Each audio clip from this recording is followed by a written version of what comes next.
Fala galera, estamos aqui fazendo mais um vídeo para trazer informações sobre o que o canal está acostumado a trazer aí.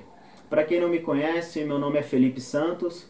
O nosso canal tem como objetivo trazer algumas informações de viés teológico, ou seja, assuntos sobre teologia e também assuntos atuais, mas sempre com a ideia de trazer à luz das escrituras aquilo que a gente quer tratar. E hoje não vai ser diferente. A pergunta que eu faço para vocês hoje: de fato, Cristo ressuscitou? Para nós cristãos, nós não temos dúvidas disso. Nós não colocamos dúvidas em relação a isso. E nós cremos piamente que, de fato, Cristo ressuscitou. Mas teria como, à luz das Escrituras, eu trazer algumas informações, alguns relatos ou alguns fatos históricos para que eu consiga provar essa tal ressurreição? É sobre isso que nós vamos falar e tratar hoje. Espero que vocês gostem.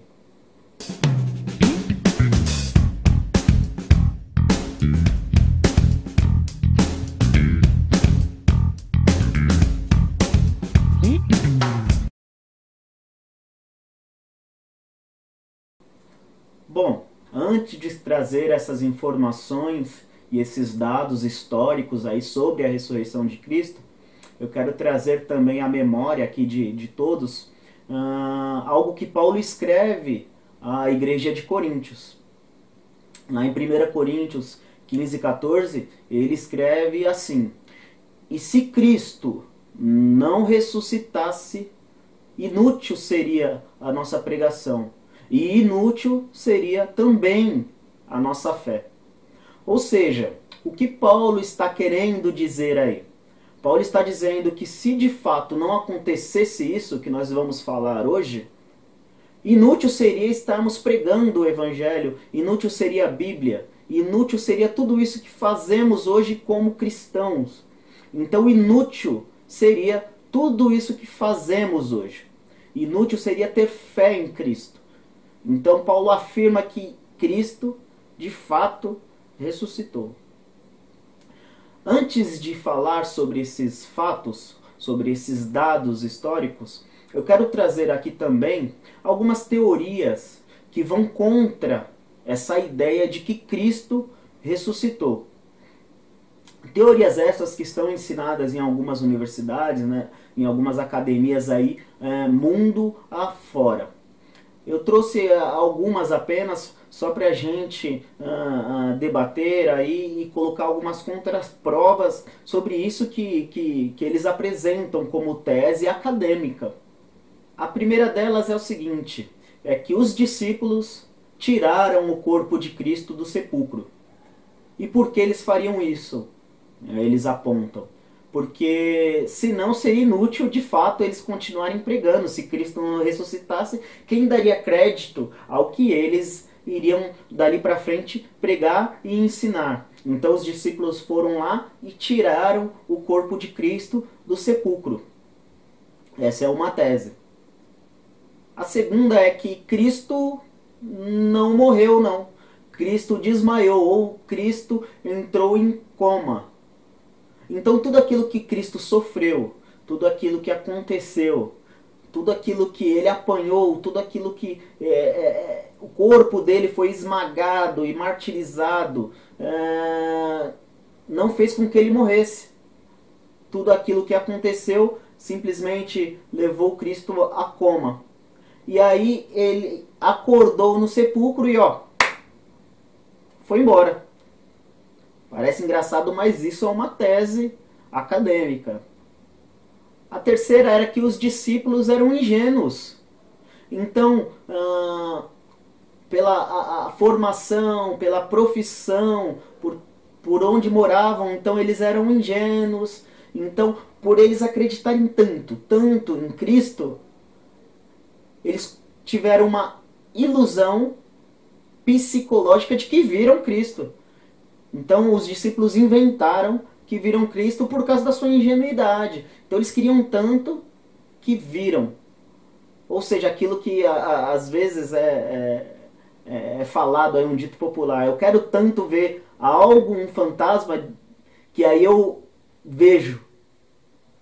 Por fim, talvez a mais engraçada, a mais cômica aí, é que Cristo tinha um irmão gêmeo. Então, quando ele morreu de fato, entrou-se esse irmão dele e se passou por Cristo. Por mais absurdo que tudo isso pareça, são teses defendidas por algumas pessoas. Criaram-se essa tese para defender um mestrado, para defender uma pós-graduação. Então isso não foi eu que estou inventando, que coloquei aqui e estou trazendo para vocês. Não, tudo isso de fato tem fundamento, há um estudo por detrás disso. Tá, Felipe, então como refutar essas ideias? Como refutar historicamente isso? Para ficar claro, por que eu falo historicamente? Porque foi algo que já aconteceu. E lembrando, a história, a gente não pega toda ela, leva para um laboratório e aí reproduz essa história. Não tem como nós fazermos isso. Não tem como reproduzir a história. Diferente de outras pesquisas, de outros meios, a história não é feita dessa forma, não é validada dessa forma. Como que eu valido a história? Como que eu provo que isso de fato aconteceu, isso ou aquilo aconteceu? Como que eu vou provar daqui a 100, 200, 300 anos que de fato houve um impeachment aqui no Brasil? Então, como que eu vou provar isso? Existem algumas formas e alguns estudos para que eu consiga provar que essa história é verídica. Como que eu vou provar isso? Eu provo através de documentos, através de livros, através de crônicas, através de registros, através de processos criminais, através de fontes arqueológicas ou materiais culturais como cerâmicas que duram bastante tempo, através de fósseis, ou através de fontes iconográficas também, que são retratos, que são imagens, que são monumentos, que são esculturas. Então, todo esse estudo que eu faço com essas características, eu consigo provar a história se ela é verídica ou não. Então, através desses dados históricos, nós temos algumas informações muito significativas sobre o relato da ressurreição de Cristo. Vamos a uma delas. Bom, houve um historiador romano, não cristão, para que fique claro aqui, não cristão, chamado Tácito, que escreveu o seguinte: Nero apresentou como culpados e condenou à tortura aqueles odiados por sua própria torpeza, a quem a população chama de cristãos. Tal nome vem de Cristo, que no principado de Tibério e nas mãos de Pôncio Pilatos sofreu a pena máxima. Reprimida na ocasião, essa execrável superstição fez-se notavelmente irromper não só na Judéia, berço daquele mal, mas também em toda Roma. Olha que informação importante traz esse historiador não cristão e romano do primeiro século. Então ele fala que o povo estava sofrendo uma perseguição, esse povo era caracterizado como cristãos. E por que eles eram caracterizados como cristãos? Por causa de Cristo. Então, houve um homem que Nero condenou, a palavra dele, que Nero condenou a pena máxima, a tortura máxima. E essa informação é importante porque é o seguinte, quando ele relata aqui, quando ele fala que foi a pena máxima naquela época era a morte por crucificação. Morte. Olha que interessante. Então isso já quebra aquela teoria de que Cristo não morreu. Então a pena máxima era morte por crucificação. Então ele relata aqui que ele foi condenado à pena máxima. E ele fala da execrável superstição. E o que seria isso? Depois da crucificação de Cristo, começou-se a ser pregado pelos discípulos, pelos apóstolos, que Cristo ressuscitou. Então ele chama isso de uma superstição. Então para ele aquilo era algo que só os discípulos criam. Mas o que é interessante nisso tudo? É interessante que ele afirma que Cristo foi condenado à pena máxima, então Cristo morreu por crucificação. E interessante é que naquela época, quando eles eram crucificados, os soldados só saíam dali quando a pessoa, o condenado, estivesse de fato morto.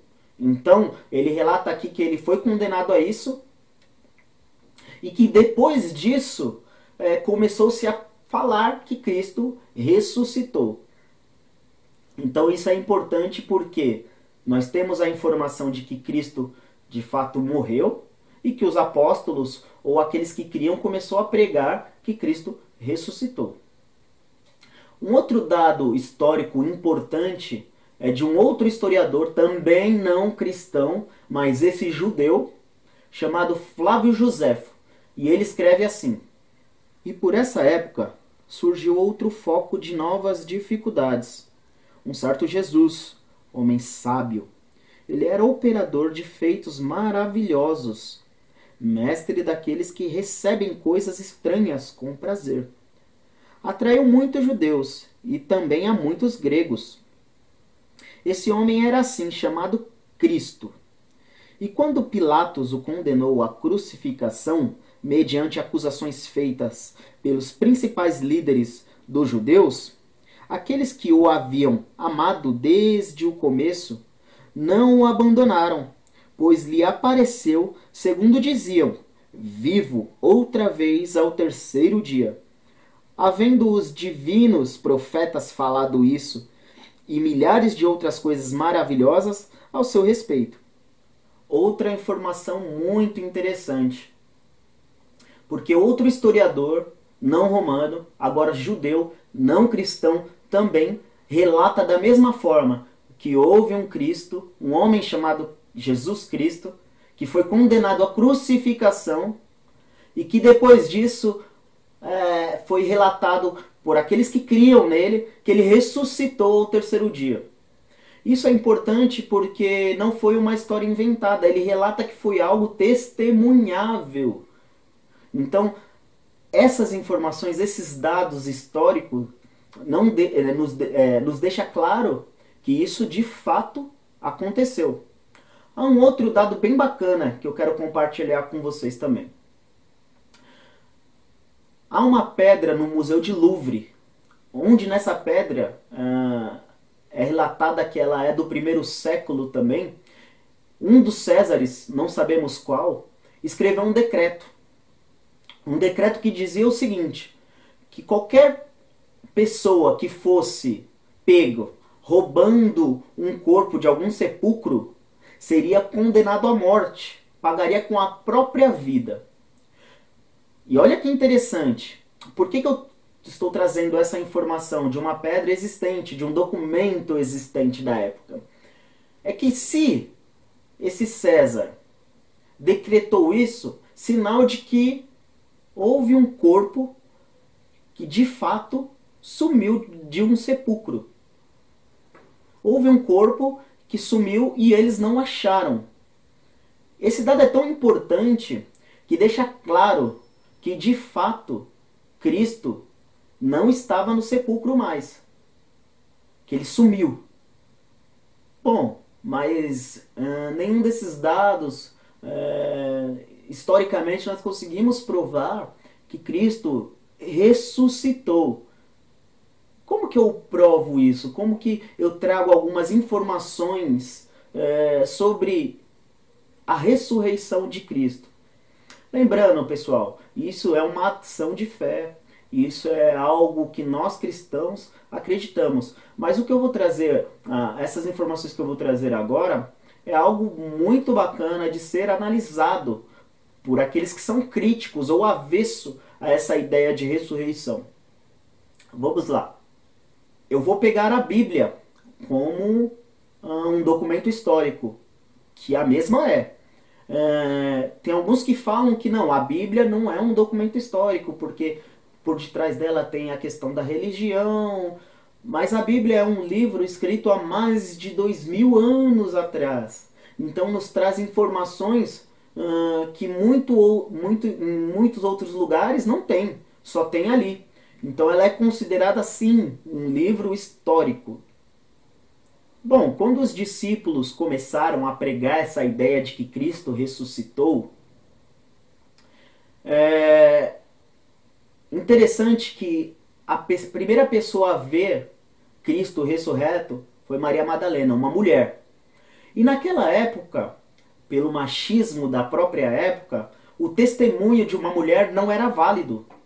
Então, se eles queriam de fato provar a ressurreição de Cristo, eles teriam falado que foi um homem que viu Cristo, não uma mulher, porque não era aceita por ninguém a ideia de que uma mulher testemunhasse. Então, quando eu quero vender algo, quando eu quero se beneficiar de algo, eu faço com que as pessoas acreditem naquilo que eu estou falando. E se eles queriam que as pessoas acreditassem, eles não podiam falar que foi uma mulher. Eles tinham que falar que foi um homem que testemunhou a Cristo. Olha que interessante. Ah, mas isso não é um dado histórico. Sim, é um dado histórico. Vamos para mais algumas informações. Quando eles começaram a pregar que Cristo ressuscitou, essa ideia não era aceita pelos judeus, pelos romanos. Aliás, alguns judeus aceitavam a ideia da reencarnação. Outros, a ideia de Platão, que sua alma ia para o Éon. E outro com as ideias dos epicureus, que morreu, acabou. Essa ideia da ressurreição foi nova para todo aquele povo, para toda aquela geração. E por isso não era aceita. Ninguém imaginava alguém ressuscitando depois do terceiro dia. Então, se eles quisessem de fato vender essa ideia, eles não podiam inventar que alguém ia ressuscitar. Então é outra informação que vai contra as ideias e a cultura da própria época. Outra coisa importante a ser falada. Quando eu quero vender uma ideia, quando eu quero vender algo, quando eu quero fazer um marketing, quando eu quero fazer uma propaganda de algo, eu tenho que pegar as ideias atuais, o contexto atual, a cultura atual, para que todos assentem melhor essa ideia e que eu seja beneficiado com aquilo. Diferente dos apóstolos e dos discípulos. O que eles ganharam trazendo essa informação de que Cristo ressuscitou? Pedro foi crucificado de ponta cabeça. Paulo morreu degolado. Então, quanto tempo leva uma mentira? Quanto tempo eles iriam aguentar, sustentar essa história ou essa ideia? Porque o que eles ganharam com tudo isso? Perseguição, morte. Então, de uma ou outra, ou eles eram muito doidos, ou eles ficaram tão impactados com aquilo que aconteceu que preferiram morrer com aquilo do que negar a própria realidade. Então todas essas informações faz a gente pensar, faz a gente analisar que de fato algo diferente ou algo extraordinário aconteceu. Uma última informação, para o vídeo não ficar tão longo assim, eu quero trazer aqui um homem chamado Warner Wallace. Esse homem americano, ele era perito, com mestrado em criminalista, ateu, e ele era especialista em dizer se o testemunho de uma pessoa num tribunal é válido ou não é válido. Então alguém que estudou bastante, alguém que dedicou toda uma vida a fazer isso. E o que ele faz? Ele aplica todo o seu conhecimento, o seu intelecto, tudo aquilo que ele aprendeu para esse relato da crucificação de Cristo. Ele aplica todo aquele conhecimento para validar se de fato toda aquela história é verdadeira ou não. Lembrando, um homem ateu. Ao final dessa pesquisa, desse estudo, esse homem se torna cristão, deixa de ser ateu, escreve um livro e, à luz do entendimento dele, relata que, de fato, Cristo ressuscitou. Bom, espero que vocês tenham gostado, espero que tenham entendido. Façam seus comentários, coloquem o que achou. Se tem um contraponto, alguma contradição, também coloquem nos comentários. Vamos conversar, vamos esmiuçar esse assunto tão abrangente e tão bacana. Não deixem de se inscrever no canal, dar seu like, ativar o sininho para que nossos vídeos cheguem até você e se propaguem para muitas pessoas aí afora. Obrigado e até a próxima.